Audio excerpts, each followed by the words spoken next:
Ayuh kita raya kedua. Raya kedua kurang ni hun. Hadapi melazatkan. Ini nak goreng tu deh. Sos. Kecap manis, kecap pekat, kecap masin. Semua. Tomato kecap. Let it balance. Udah. Yang ni kalau suka boleh letak orang Ganu. Ni orang Ganu buat mi goreng pun nisang. Allah Akbar. Kelas pula Allah. Di sini campur gula ni. Melaka susah ni.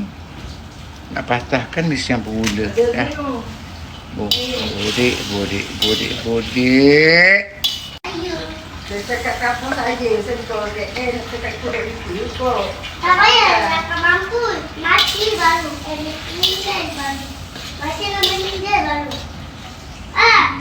Dia mana taki baik? Ya. Baik tak saya ikut. Ni mau purut ada dalam freezer, bubuk je lah. Biar ala-ala wangi tu. Ni mau purut kena ketum ni.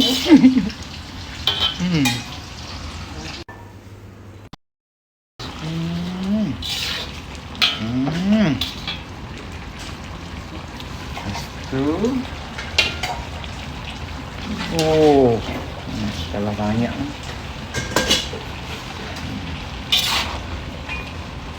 Ini bihun Arabi. Bihun brand Arabi elok. Sudah? Dah? Baik. Telah ambil lipat dua besar. Dua besar ni nak ambil dua kali nak lipat. Dua besar.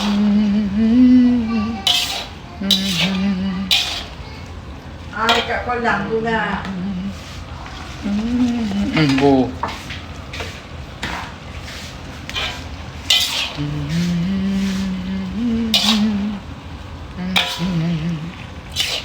Raya. Okey, kering bahaya sikit.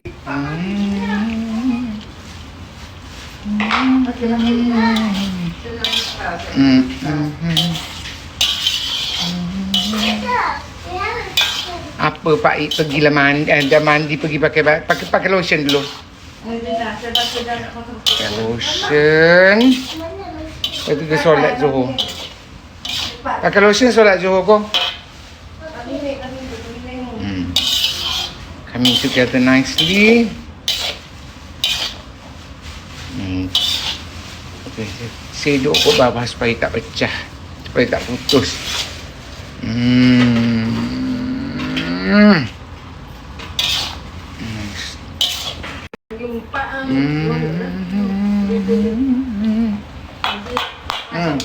Actually kan ni bangku IKEA ni very good quality tau. Lama bertahun-tahun.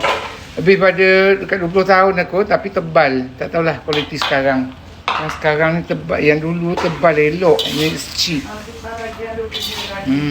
Siapa ada, mesti ramai orang ada bangku IKEA tu kan. Tak tahu ada lagi ke tidak sekarang diorang masih jual ke tidak. It's very good. Last kopek. Nah. Semua ke tauge tadi ni? Sama. Tak payah semua lah.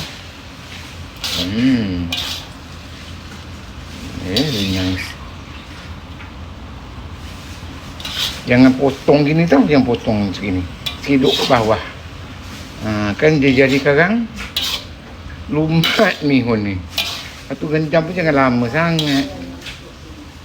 Kalau keras dia letak air. Kalau tersilap gendam lama lembik haus.